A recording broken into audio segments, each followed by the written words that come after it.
So I'm not sure if we understand how perilously close we were to the death of the United States. Not the death of the country with said name, but the founding principles of life, liberty, and the pursuit of happiness being weighed down by the bureaucratic state with censorship on the near horizon, with Kamala Harris over and over again stating that it was a privilege to be able to speak, not a right. He has lost his privileges, and it should be taken down. And the bottom line is that you can't say that you have one rule for Facebook and you have a different rule for Twitter. The same rule has to apply, which is that there has to be a responsibility that is placed on these social media sites to understand their power.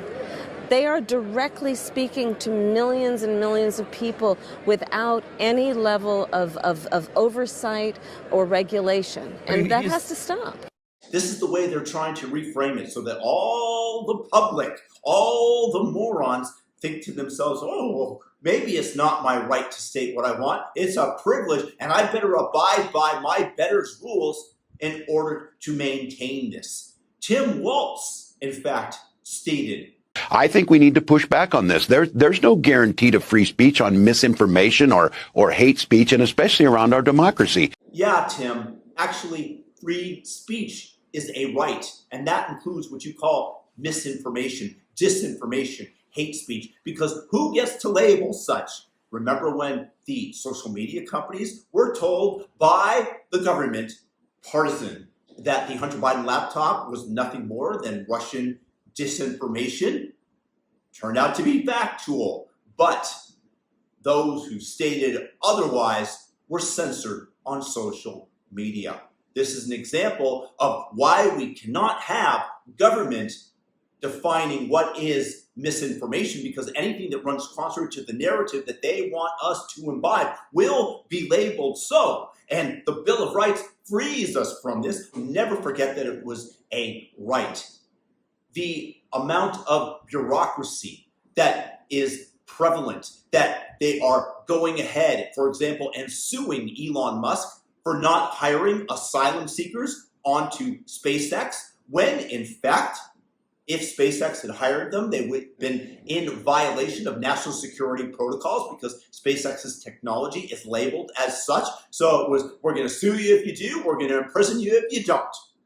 These are the options faced under such authoritarian governments that demand that you implement the policies that they want, the top-down heavy. And they're calling Trump the fascist when they're trying to coerce companies into doing what they desire. The same reason that they decided to sue Elon Musk for his agreement with Tesla shareholders, with impossible goals that he had to meet in order to get a $56 billion bonus that said nobody thought that he would be able to achieve it, but then he did. And the government sues him and tries to, via the state of Delaware, to eliminate these benefits. This is once again the government interfering with private corporations and stymieing innovation, which is the reason that we have the lives that we do, that we're not living in the muck and dirt and begging ourselves to be able to build a fire by rubbing two sticks together, but rather having air conditioning and heat depending on what you need at any given moment. Why we're using nuclear energy as a clean and efficient source of energy. But these bureaucrats, the deep state, was on the verge of pushing the engine that is the United States and all our innovation over the cliff. That car was sitting on the precipice, and they kept pushing it up the mountain, pushing it up the mountain. And that turnkey totalitarian state was at the ready had Kamala Harris been elected. She would have packed the Supreme Court, removed the filibuster. She would have implemented hate speech laws, or at least attempted to, and made life hell, as they did for Elon Musk and others, any defiance of them. That's why Elon said, imagine my prison sentence when Kamala Harris, if she were to get elected, and why he went all in for Trump. And you have to hand it again to Elon. He freed the bird. He gave us free speech. He enabled us to push back against the bureaucratic largesse and the censorship that was employed by them. We were so close. They were amplifying racial divides. They were giving jobs to people intentionally based on somebody's race, like the Supreme Court justice or the Democrat vice presidency, which they gave to Kamala.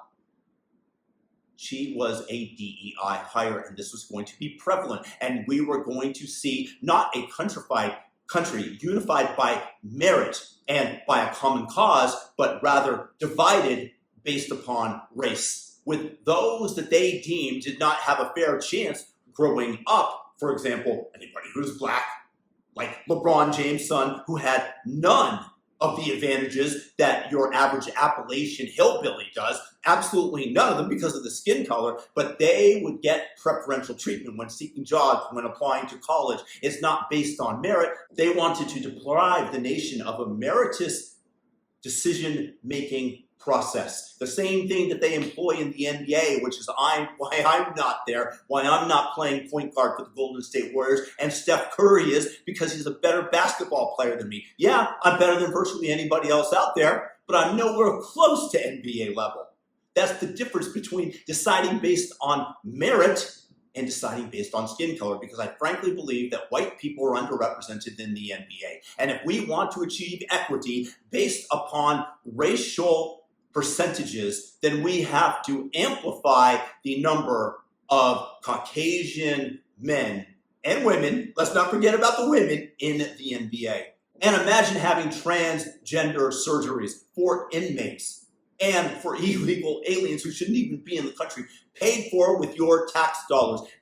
All this was going to happen under the Democrats. The debt burden would have ballooned. Now we have a chance with Elon Musk and the Department of Governmental Efficiency coming in and slashing the budget dramatically, getting rid of dead weight in government. Whether or not that can be achieved, I don't know, but at least we have a chance. At least we have a chance to pull the car from the precipice and to let that engine whir and take us to the horizon of possibility.